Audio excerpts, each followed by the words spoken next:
Welcome to the RotoWire Fantasy Soccer Show. I am Adam Zdroik.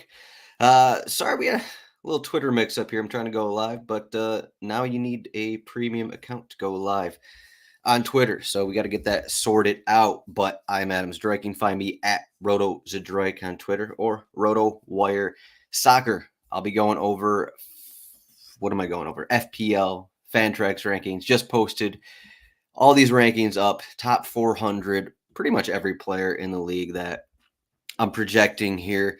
Not gonna get into the top 500, top 600 kind of a thing. But July 30th here, this is when the rankings are coming out. But right before I jumped on, Ben Brereton Diaz signed for Southampton, so those are not in the rankings yet. I'll have to update those at some point today or tomorrow. But for now, no BBD, no Brereton Diaz in the rankings. But if you're new to RotoWire, rotowire.com/soccer trial, 48-hour trial as we get going for the Premier League season.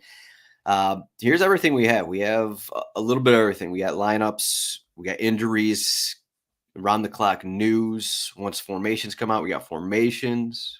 We have depth charts for all the teams, projections, which is kind of what goes into the rankings. We got the table. We got player stats. We got team stats. We got team pages, team trends, a lot of good stuff here. If you're unfamiliar with RotoWire, all of that encapsulates a little bit of everything here. Getting into the season, of course, new season, some of this stuff. I'll click onto the cheat sheet here. This is mostly an FPL Fantrax show here. You can get in the cheat sheet, and we do have an FPL cheat sheet, which is out. So we got, a little less than 3 weeks before the opener. So this cheat sheet here, rotowire.com/soccer trial, 48-hour trial. If you want to check this out, it's going to have every game for the upcoming FPL game week. So we got 10 matches. It's got projected lineups. These will be continuously edited, as you can see here. A lot of questionable tags. And guys like Rico Henry and Aaron Hickey haven't returned from these injuries, so maybe those guys aren't going to be playing. A lot of guys, or some guys that are missing out in preseason matches. So here are the lineups, and then we have the odds report, which gives you clean sheet percentages, implied goal totals, goals scored, goals allowed, win percentages, draw percentages. That kind of sums it up. And then once we get going, we'll have stats. So since this is the first match of the season, there are no stats on here. We'll also have, once we get a little closer, I don't believe goal scoring odds are out yet. So goal scoring odds are not in this cheat sheet as I'm talking right now. That'll probably be, whenever the sports books want to release those numbers, maybe 2 weeks ahead of time, probably 10 or so days ahead of time, they'll start releasing goal scoring odds. Those will be on here. And once stats accumulate, we'll have free kick tracker. That'll be on here. And player stats per 90, team stats per 90, team conceded stats, all that is going to be on this cheat sheet. So you want this throughout this season. That is one of the main things. And then I'll click into our projections here because that's what I use for the rankings. Actually, maybe I'll click on that in the end just to run things by. So here are the Fantrax rankings. Here are the FPL rankings. It's a lot of players. A lot of stuff going in here. I wrote a little bit about how things went into this. But obviously, for some of this, you can't project exact minutes. We can't know. We still got weeks, a month left here of the transfer window. We can't project a lot of these things, especially Manchester City. What's going on with Julian Alvarez and all these other transfers that are popping up here and there. Eze's and a bunch of rumors to go places. I don't know. I just saw one this morning that Aston Villa was looking at Mateta, which would be kind of wild. There's plenty of rumors like this circulating a lot of these players.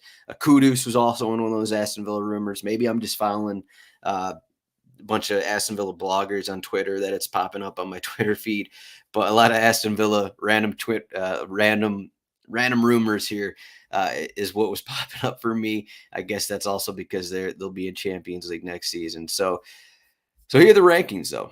So this is what we have. Again, minutes projection wise, if you want to go find the minutes, that's in the projections tab. I didn't include the minutes on here because I'm not sure it helps too much in here. I did add a column this year to the FPL rankings where you have points per 90, which maybe tells you a little more about the player uh, to a certain extent. I mean, for a lot of these players, well, for some of them, a reason that they're higher on this list is because they're a guaranteed starter. They're going to play basically every game in which they're healthy. I think Solanke kind of highlights that here. Solanke, number 13 on this current version of the rankings, but average 5.11 points per 90.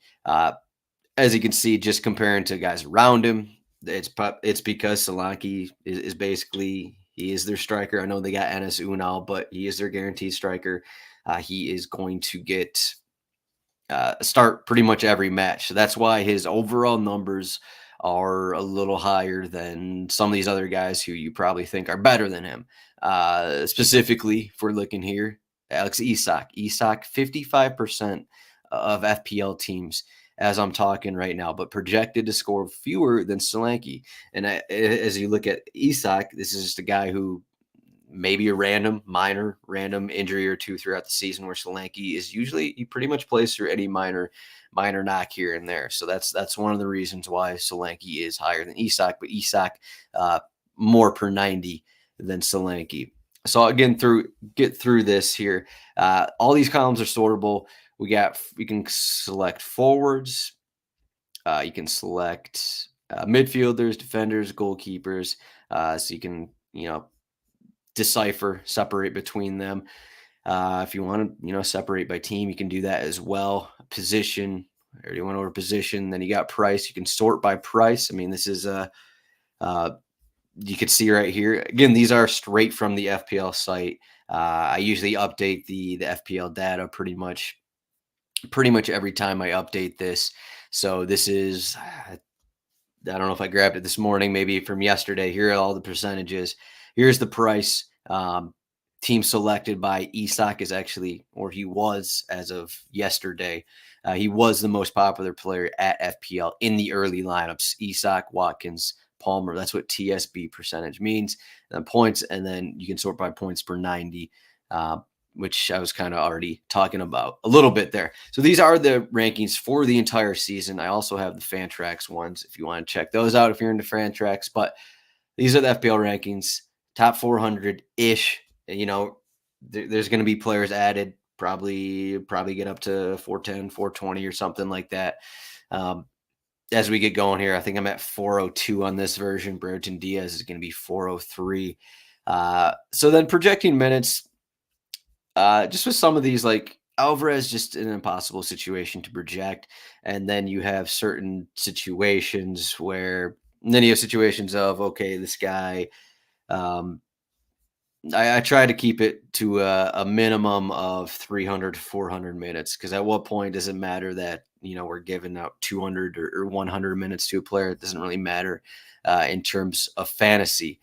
But I'll run through some of these a little bit here. So there are maybe some outliers that you could tell. There's definitely an outlier in the Fantrax rankings that I was looking at. So here's the forward listing. Adam Armstrong seems kind of high here, but this number is actually probably going to drop with Brereton Diaz coming over. But so Adam Armstrong had a good season in the championship. Obviously, he's not going to repeat that here. But as you can see right here, it's because of his minutes. His average per 90, 4.67. One of the lower numbers here of some of these top 20 guys here. Even lower than Rasmus Højlund here, but he's higher than all these other players because he's probably going to be playing almost every game here. They got rid of Shea Adams. They added Brereton Diaz, but Brereton Diaz not really the same kind of player. Brereton Diaz probably going to be fighting more with Sekou Mara for starts and that kind of a thing. Though they do play a bit of they play a 4-3-3-ish, though Russell Martin does kind of tinker with that depending on opponent. So So that's just one thing that stands out. Adam Armstrong here, number 7 forward. Is he really going to be the number 7 forward, or is that just because he's playing more minutes than a lot of these guys? Cunha picked up an injury in preseason. We'll see how he is. Just another guy who's always tends to pick up some injuries here and there. Jesus is, I read some of his quotes going into the season, and it's pretty evident no one believes in him, 1.4%. But um, I don't know. Maybe if Jesus enters the season healthy, maybe he finds a way into the 11, taking that number 9 spot where Havertz has been. Though Arsenal still in talks of adding a number 9 at some point here. No one giving love to George Hurst is what I've noticed here. 0.1. Maybe people are thinking Liam Delap here, 0.6. Maybe they just hate Ipswich. I guess at the end of the day, no one wants the 5.5 forwards, which isn't too surprising. Most people are kind of spending on. They're going to get Holland. They're going to get Watkins. They're going to get Isak. And then I guess you're going to have money elsewhere. But there's basically there's 5 forwards who are on 6 forwards. Pedro's down here. Pedro down here a little bit because time concerns. First off, new manager as well. Yeah. So I mean that's kind of how it goes in FPL. You got your certain forwards who everyone kind of targets, and that's what we're looking at this season. I mean, even right now, Holland 35%, which is I think he was 80% at the start of last season, so a little higher price. And maybe not as good form last season, has his numbers down a little bit. So in midfield, I actually reduced Salah's numbers just a tad, but he's still the number 1 guy here because Liverpool have been playing a little different under Slot. And I mean, his numbers are still up there. Palmer, Saka, all the usual guys. Eze here, maybe one of the more surprising ones for some people. But if you look at his numbers, yeah, I was surprised when I first looked at these. I was a little bit surprised. I was like, okay, Eze is pretty high here, but when I was typing in the numbers, I manually adjusted some of them because most of his numbers previously, a lot of his numbers, I looked at his numbers without Michael Olise last season, and they kind of correlate to what you're seeing on the screen right now. With Olise, obviously, you remove set pieces, you remove free kicks, you remove just being the guy on the ball at all times kind of a thing. But if you take away Michael Olise, I know Adam Wharton will probably split corners. So you could throw that in there, but still as a figures to be just the guy that's on the ball for this team. If you remember the first half of the season, Michael Olise, I think it was a hamstring injury, missed the first half of the season. Eze was just the guy. Actually, I'm going to click into his profile here. Just to show everyone here. So finished 11 goals, 4 assists last season in only 2,000 minutes. Remember, he had 2 different injuries, a couple months there. But look at, I guess his numbers weren't great to start the season. I guess remember Roy Hodgson. So we started things off with Roy Hodgson, but he was ripping shots. He was ripping shots from 30 yards out and led to a goal, no assists. But I just think if we look at a lot of this stuff, he's going to be on the ball a lot. He's going to be taking set pieces. You look at his numbers without Olise, and they're just a lot better. So I think you just throw that into the equation. I think it makes sense. If he stays, it's another guy where, okay, if he stays healthy, he's probably going to be a top 5 midfielder. I think if he stays healthy, and assuming he stays on Crystal Palace, he's going to be a top 5 guy. Bruno Fernandez's numbers, his overall goal assist numbers, have dropped from his peaks. A few years ago. Son also down here. Son is, I think he's worth a talking point here, though he's not very popular, as you can see in this. He had a pretty good season last season, but not many people believe in him. Anthony Gordon a little cheaper, and he's popular. I haven't looked at the schedule yet, but I assume Newcastle's schedule is pretty favorable early in the season if Isak and Gordon are on a lot of teams here as we're looking. And Cuckoo is always a tough one. He had some success in limited time. Obviously he was injured for the majority of last season, and then we're still using some Bundesliga stats in there. And then you throw in a new manager, you throw in Cole Palmer's revelation last season kind of a thing. So that's an interesting one. Always kind of a little iffy in terms of Nkuku's numbers, but when he plays, he's probably going to take part, get the ball a bunch. Mavi Didi is interesting here. Not really popular, as you can see. Most of these promotion level teams not too popular. Fatu Wu. If you go to the Fantrax ones, he is pretty high up there. Rodri a little lower than you expect given last season, but I'm not sure he's going to repeat what he did last season. What was it? 8 goals, 9 assists. I think that's going to be extremely difficult to repeat. Then again, maybe he does it coming off the Euro 2024 player of the tournament. Pascal Gross is one of these guys where it seems like for 2 weeks he's been guaranteed to move to Borussia Dortmund, but he still hasn't moved. So that's why he's sitting here in these rankings. Obviously, if I remove Gross from these rankings, that's just going to affect all of the Brighton guys a little more than I would want. So Gross is still in here. And okay, I'm not going to go over every player, but defense is always a tough one just for the stats that you put in and correlating to numbers here. Like TAA and Poro weren't that great last season, but both had a couple injury layoffs. But at the end of the day, when you consider set pieces, possible assists, their assist upside, combined with clean sheets, they're still always near the top of the charts. And then all the Arsenal guys kind of dominated last season because of all the clean sheets. So they're up there. Leaf Davis is I don't know, a tricky one. As I mentioned, all the promotion level players, none of them getting any respect here, which to an extent makes sense. But Leaf Davis had like 15 assists last season. I think I'm projecting him for 8 assists, which is probably still a lot. But as a defender taking set pieces, okay, I know it's Ipswich and they're going to be allowing goals. Maybe not. You're not getting clean sheets, but still, I think for a basically minimum price here, you're still getting assist upside. You're still getting set pieces from Davis. So this number is kind of surprising that he's only 3.2%. Like, is Joachim Anderson good enough? Like, I am a Joe Constrictor fan here, but should he be at 22%? Like, that just seems like a ridiculous number when Leaf Davis is on set pieces. I guess a lot of people are looking at, okay, Crystal Palace, that closed the season great at the end of last season. So they're looking at some of that. Vardiol down here, obviously a high percentage. It's just going to be because of the minutes. Pep rotates a ton on the back line. They're very deep. As long as they're healthy, they're going to be rotating. Kanza is another guy who's 4.5. But his number is obviously lower than Leaf Davis is because he's not expected to make the score sheet as much.